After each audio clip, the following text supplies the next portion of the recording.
Labor Talks, recorded at Chippewa Valley Community Television in Eau Claire, Wisconsin. Welcome to Labor Talks. Today's special guest is Mark Lauer. Mark currently serves as the business manager for the International Brotherhood of Electrical Workers Local 14. Mark, welcome. Thanks for coming. Thanks for having me. Glad to be here. Why don't you tell us a little bit, and the audience a little bit about you? What areas you service, what you do? Okay. I'm the business manager for IBW Local 14. I started my career back in 1988 as an unindentured worker, which for members or people viewing don't know what that is. It's someone who enters the trade and doesn't know anything. So my dad was an electrician, so I got into the trade. I started my apprenticeship in 1989.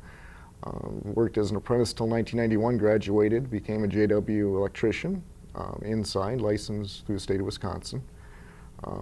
Went to work in the trade for a number of years, and then in 1996 I started teaching for CBTC as an instructor for the apprenticeship program. I did that till 2006, when cutbacks due to the economic downturn forced me back into working with the tools. So I went back to work for the trade as a journeyman electrician, and then in 2012 ran for business manager of Local 14. Got elected to a 3-year term, and then re-elected here in 2015 for a second term. A little backwards, isn't it, for them to cut the teachers for the things that are the trades that are going to be a short on workers? Yes and no. It's kind of a supply and demand. You know, sometimes historically speaking, the trades will, it takes us a while to build up our workforce, and then when times get slow, it takes us a little while to slow down. So yeah, it was due, and I think now we're starting to see the other thing. We're starting to go forward and, you know, put on more instructors now. So. And what areas does IBW 14 service? I brought a map to make it easy for you. Our jurisdiction is a big jurisdiction. We cover 26 counties in Wisconsin. All the orange, right? All the orange, yep. We go from Ashland up on the top, all the way down to Prairie du Chien on the bottom, from Hudson all the way over to, probably Owen, Wisconsin. So we have a pretty good area. We have an office in Eau Claire, Wisconsin, just south on 53 in Brackett. It's our main facility. We also have a facility in La Crosse, Wisconsin. Training facility? Training facility, office space. We do have one county too, in right to work state, Alameda, Iowa. Okay. So we do have some members that live there too. About approximately 750 members working in just about every county in the jurisdiction. Okay, and with the electrical workers, you have inside, outside, linemen. What specifically type of work does IBW 14 do? We have VDV workers. We do primarily inside construction, where wiring in commercial buildings, hospitals, clinics, school districts, state buildings. We have UW workers, DOT workers, residential, VDV. We have the best trained electricians in the state. Highest trained, safety trained, drug tested, ready to go to work. That's what we do. That's what you do. What does VDV mean for those people that aren't in the trade? It's a voice data video communication. Their contract's up this year, so we'll be going back through negotiations for the VDV contract. For those members that really, or those people that are watching today that don't really know what VDV is or what CBAs are, the union's kind of unique because we have a collectively bargained agreement with our employers. It's a joint venture. We work together. So we have our union contract, our CBA collectively bargained agreement, and part of that, or that contract is between the workers, the IBW 14, and the contractors. We all enter it mutually together. It defines working conditions, wages, safety, workday, work week, pension, health care, apprenticeship training. we have trustees that manage, part of my job as a business manager is to sit on as a trustee on these different funds, apprenticeship and training, pension, healthcare. And all these committees, all these trustees on this committee are made up of equal amounts of management and labor. So together, our contractors, over 40 of them, with our members, over 750, sit down at the table and we negotiate a contract and we work for what's the best of the interest. For both of them. For both of us. So it's mutually agreed to. And we found that motto to work very well. You know, because then the projects will work right because you aren't fighting each other. That's right. Right. We all know what we expect of each other. Okay. How have changes to the prevailing wage affected your members? I realize the prevailing wage law won't go into effect until 2017, but how do you see it affecting? I think prevailing wages, it's a union issue for sure, but it's a community issue more so. Electricians are, it affects every electrician in the whole state of Wisconsin, not just unions. Union ones. I don't know if prevailing rate is determined by the counties that we're in, like say Eau Claire County.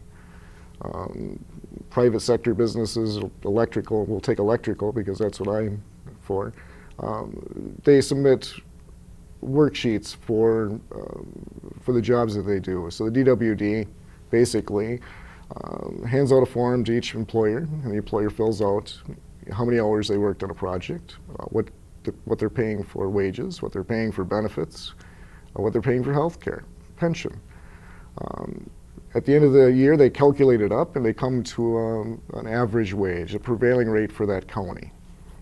That wage sets the wage for prevailing rate jobs like hospitals, schools, anything that's federally funded or state of Wisconsin funded. Right, state funded.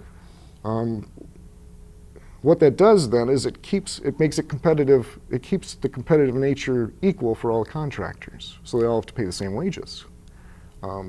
If they pay the same wages, the people that live in the community generally will do the work. The people that live around the area. And then that money goes back into the economy, creates more jobs. And creates a better living community. Right. If we get rid of prevailing wage, which is, as you know, 2017, my fear is that you're going to see a lot of companies from Texas, from Florida, China, coming up here bidding work and doing our jobs. And if they come up here and do our jobs, they're going to be staying in motels, they're going to be bringing workers in, they're going to be supporting the industry of the hotel industry, but they're going to save their money and they're going to take that money and go home and pay their taxes where they live. They're going to send their family members to school, communities, all that. not here. Not spend it within our communities. Correct. So I think that's going to affect not only the unions, I think it's going to affect everybody. Well, and as an elected official, because I'm on a village board where I live, Yeah. I don't think a lot of people realize that if a project has to be done and they have to put it out for bids, all of that is taken into effect. Mm-hmm. And by getting rid of prevailing wage, I mean, they're trying to take away so that you can't mandate that that it's done here with local contractors. It's not done here with people who have been trained properly, are covered, their safety's covered. Mm-hmm. But it's all about saving money, right? Not if it's not done right, and you got to have it done 3-4 more times on top of it. That's right. What people don't realize is that it costs different to live certain places. So if you live in Texas, for instance, this is just an easy analogy. If you live in Texas versus Wisconsin, well, in Wisconsin it snows, right? Right. And Can't get away from it up here. and we expect our roads plowed, and we expect to have salt on them. We expect all these services. Texas people don't have salt. They don't have snow plows. Correct. So their tax base can be less because they don't have those services. And that's just one service we're talking Right. about. So yeah, I don't mind paying taxes. They don't have to redo the roads because of the permafrost that works up and buckles our highways as much as we do either. That's right. So it's another service they don't have to worry about. Their hospital systems are different. So I mean, over the years, it costs a certain amount of money to live here. And if people can't live here because they can't support their families, they don't have a job, they're going to go elsewhere to work. And part of our issue in Wisconsin should be should be keeping the talented, skilled people we have, not losing them. Right. It's going to have a ripple effect through the whole economy. I mean, you're going to start seeing house values go down. You're going to see everything. That's my fear long term. Will it be 2017? No. It'll take years. Right. But it's a whittle effect. Little by little by Little by little by little by little. You know, finding the right people for the jobs and keeping them here. As a former HR person for where I work, it's really tough when you're trying to fill those positions if they don't have the person that's trained here. And they don't understand, other companies don't understand, or maybe they do understand. You spend a certain amount of money to train somebody. And now if they turn around and go somewhere else, you have to start all over with That's your right. next person. That's right. And that's a lot more money that you'd rather not spend there. You could be spending on equipment or... Yeah, with our union and our collectively bargained agreement with our employers, I mean, we spend thousands of dollars a year training our members and keeping up with CEUs and education, safety training. All that stuff takes time, money, energy, and prevailing wage, right to work, all that stuff's whittling away at that. At it, little by little, or chunk by chunk in this Chunk by state. chunk. How right to work legislation, I know, goes into effect as their contracts come due. Yep. How is it going to affect IBW 14? Honestly, I don't think it's gonna. That's my gut feeling. You think we'll educate them enough and keep them? I think we do already. Okay. Like I said before, we have some members in Iowa County. And when we sit down with members from Iowa that question the fact that they're a right to work state, they don't have to join. Just explaining their benefits to them and going through what the union does for them and what we have to offer them, the benefit structure, the pension, looking after their benefits, education.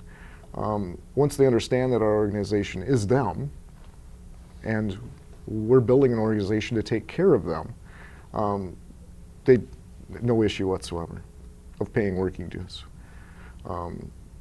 Yeah, the right to work legislation from our legislators, I think, will have an effect on them coming up in the next election. I really hope so, Mark. I really hope so. I've heard, you know, the trades are known, I guess I shouldn't say known, but we have our Republican members. I mean, people vote for candidates that aren't necessarily, and I'm not saying all Republicans are bad, but I'm saying some candidates tend to not support working family issues. Correct. And recently I've had some members that have said that they don't know what they're going to do next election because they can't vote for who's there. So I think you're going to see a different election this time. I really do. I strongly believe it. Members are paying attention to how their legislators vote. As unions, we don't tell them how to vote. We just give them... tell them to go vote. We tell them what the issues are that are affecting their own locals. That's right. So by keeping them informed of the issues and by telling them what they're voting for and who's voting for what, we hope that the next election they'll actually look forward to voting for somebody that stands for family issues. Family issues. And we have to start local, municipal, county, state, because what matters here is what's affecting us first. Yeah, without a doubt. You know, collectively bargained agreements are, as far as right to work basically takes out your, what's the terminology I'm looking for? Your union security clause. Correct. Okay. So that's basically what collective bargaining, or your right to work legislation does. It, in essence, says that on our union contract we can't have a union security clause. And the union security clause merely states that after you start working for one of our signatory employers, somebody that's part of our agreement, that you will join the union within 8 days. So by making a state law which says we can't do that no more, we in essence take away our ability to generate working dues or finances to keep our organization running. Which way it takes away the safety classes, which takes... It has a ripple effect through our organization. So it really puts a financial burden on the collectively bargained agreements. It's a private contract. The government should have never got involved in it. in the first place. But they did. The question is, who are they going to go after next? Exactly. If they're not going to, if they've taken everything from us, Right. Who's next? Who's next? And our employers are the same opinion. They don't appreciate it at all because they've entered into this agreement voluntarily. No one's forcing them to join our model, our plan, our business plan. But they also know that if they're working with the union, things are going to be built at the best quality, best trained. Without a doubt. Yeah, without a doubt. It's a mutual effect, both parties. I mean, we both invest in training. We both offer training. We both manage pension funds. We both manage healthcare funds. All the trustees are made up of both parties. So we're basically a business plan. And it works. And it works. You don't fix something that's not broken. No, no. So yeah, it was mind-boggling to think that the Wisconsin legislators would intrude on private contracts to that extent. I think what they're afraid of, and again it comes down to the misconception about unions, is they're afraid that because we pay dues somewhere, somebody's taking all that money we're paying in dues and they're giving it to a candidate. My union has a PAC fund. We do too. Okay, and we have a voice on where our PAC fund money is spent. But the PAC fund is over and above and outside of union dues. At least in our union it is. So that's another misconception on their point. So let's get rid of these unions and then they won't give money to our enemies, is what they're thinking. I think if you were to look at the financial amount of money that unions put into political candidates, it's really minuscule. Especially compared to the Citizens United, which allows corporations to be considered an entity to give money. Well, now they're talking about unlimited campaign contributions. Correct. So we'll see. Yeah, that's with no oversight from the Government Accountability Board. True. So That's yeah, you think big terrifying. business is getting worse?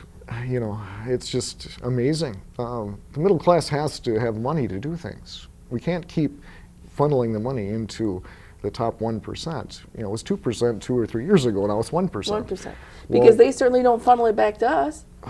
Well, at some point it has to come back though, because you can't have 1% of the population have all the money, because who's going to do the work? Someone has to do the work. But they want a feudal society, Mark. Yeah, I know. Now, I know that you guys have been really busy. How difficult is it for you guys to fill the calls? It's been a great time right now. Our international, I just had a meeting, or we just had a convention recently, where they were estimating that the outside branch of utilities is going to need $1 million people over the next 15 years. That's on top of the people that are already currently employed. Wow. That's a huge number. That is a huge number. Inside nationally, we're seeing about 2.6% growth. Local 14, in our jurisdiction, we're seeing about 7% growth a year for every year for the last 3 years. So it's a great time for the industry to be an electrician. Great time to get in. Are we having trouble filling calls? No, I don't think so. We're doing a lot of organizing campaigns, trying to spread the word about what unions are, what we have to offer. We've had good results. We've added a lot of new members to our group. And everybody's working that wants to be working, correct? Everybody's working. We can't keep up. So yeah, if anyone out there wants some information, feel free to stop by Bracket facility anytime. And I think a lot of times when someone loses a job in a particular industry, okay, I have a cousin who is a tooling machinist. Yeah. So he's looking for a job in a tooling machinist. I think we also need to educate the workforce that's been out there to realize they can come back around, go back to school. It doesn't have to be that young person. No, no. We have apprentices that are 45 years old, so plenty of years of working left for them to come in. Without a doubt. The trades are a great place to start a career. I say career, not a business, because we offer health care. We offer all of the family needs to keep an industry growing and keep the community growing around you. You can't run a community with $10 an hour pay jobs. No. I'm sorry, but one person can't make it on $10 an hour no more, or $20 an hour no more. You just can't do it. Our society you can't make that living anymore. To me, when the county, like you said, you work together to set the prevailing wage, to me that's a more livable wage than what many of these other workers are getting. Yeah, it is, without a doubt. I think we'll cover some more of that a little later. What steps is IBEW taking to address the manpower shortage? We do, as you know, we do a lot of outreach to schools and colleges where we have trade shows and other things that we explain what the trades are and what we have to offer. Recently we started doing job fairs over the last 2 years. And what we found is that we invite our contractors along with us to attend a job fair. We advertise local TV, news media, radio ads. And we do that through our local labor management cooperation committee. Again, contractors and us spending money. We do that and we invite anybody in the electrical trade to come down and talk to us. And we'll offer them a job on the spot. And the way we do that is with our CEWC program. It's a new program we started 4 or 5 years ago. Excuse me. What we found, when I started 3 years ago, what we found is we had 2 classifications. We had unindentured worker, which is your entry-level person, just no experience, doesn't know anything. And we had a JW. Those were our 2 classifications, journeyman and side wireman. Highly trained, no training. We really didn't have a place for somebody in the middle. We had apprenticeship for somebody starting out fresh and new, but that's a 5-year program, and maybe we'd get somebody with 10 years experience. So we came up with a CWCE program, and what it is a member comes in, somebody working in a non-signatory company, has 5 years experience, 10 years experience, whatever the experience is. We'll bring them in, see their work history. We'll give them a hands-on test, a certification booth we built. We'll evaluate them and place them at an appropriate level which they should be at. Okay. If they test high enough and they're capable of a JW, they have a license in Wisconsin, they're automatically a JW. If they're not, we'll help them reach the point of JW, meaning we'll give them a structured pay raise advancement, we'll give them health insurance, retirement, and we'll set up a training schedule for them so that they can reach their goal of becoming a journeyman. It's been working really good. We've probably put on over 20 in the last year and a half. And people come in and they understand it because they're tested and they can see what they're getting and what value there is. Because I know, for instance, I know that like with the budget cuts at the UW system, Yeah. you know, there's people in the maintenance area that would be perfect to come over through that program, the CECW program, Yeah. test and see where they're at. And yeah, see, a lot of colleges already have it. They'll give you partial credit for work history or something along that line. So this is a way for someone that's has some experience not to start over from scratch, from first-year apprentice and work their way up in 5 years. So it's a good method by getting people into a position where they can learn and still make a decent wage for their family to support their family. Are you seeing a lot of interest in the electrical trade from the younger generation? Yeah, it's been great. Haven't you seen it?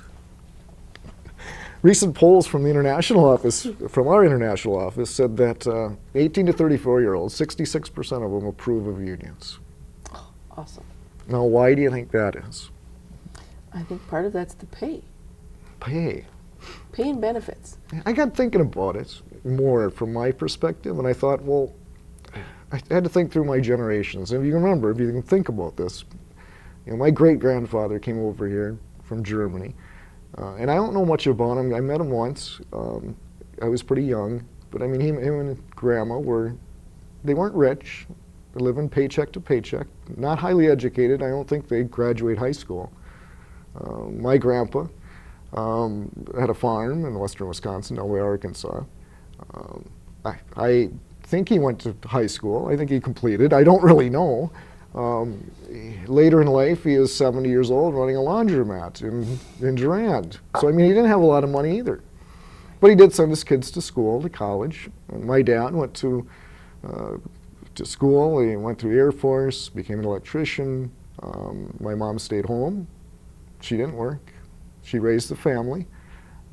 He sent his kids off to college.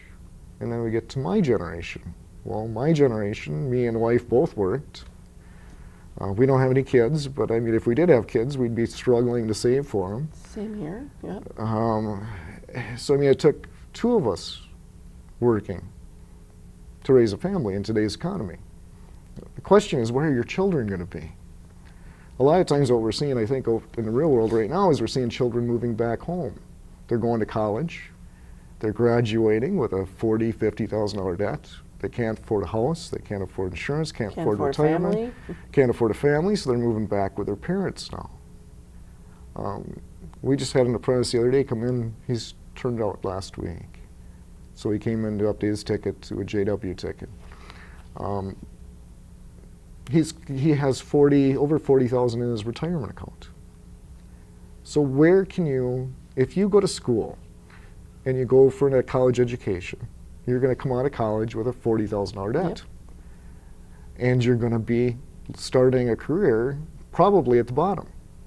You're not going to just start out at 60, no. 70,000 a year. You're going to be starting out and working your way up. Our students graduate 5-year apprenticeship program. They walk away debt-free, don't owe anybody anything. They get trained on the job, so they earn a paycheck while they go to school. They get their school paid for, their books paid for, and they walk away with a $40,000 pension when they leave, when they're done. So they're building their future. Well, and it's nice for them to look forward to knowing that they can work in that one career, hopefully for the rest of their working life too. Not bounce from this company to that company because of the recession and the jobs being shipped overseas. Well, with the IBW, we go across country. It's an international brotherhood of electrical workers. So, I mean, we have locals in every state in the union. So if I run out of work in Wisconsin and I have relatives in Montana, I can go to Montana, sign the out of work list in Montana, and go out there and work. The scales will be different. The benefit packages, cost of living is different. But generally speaking, if I want to find work, I can find work anywhere. Anywhere. Okay. I'm running out of time. So that's our program today. My thanks to the viewing audience and to Mark. Again, thanks for coming. Yes. Make the show possible. My thanks also to the folks behind the cameras who not only make the show possible but give us a voice. We don't have that voice out in the world today in the other news media and newspapers. So this is our voice. A final note, Labor Talks is on channel 993 twice a week. You can also use your favorite search engines and find Labor Talks using the keywords CVC TV or Labor Talks. But thank you for attending our show today.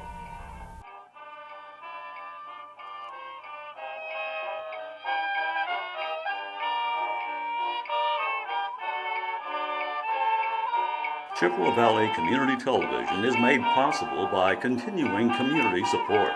If you would like to volunteer or make a donation, you can contact us by calling 715-839-5067 or on the web at www.cvctv.org.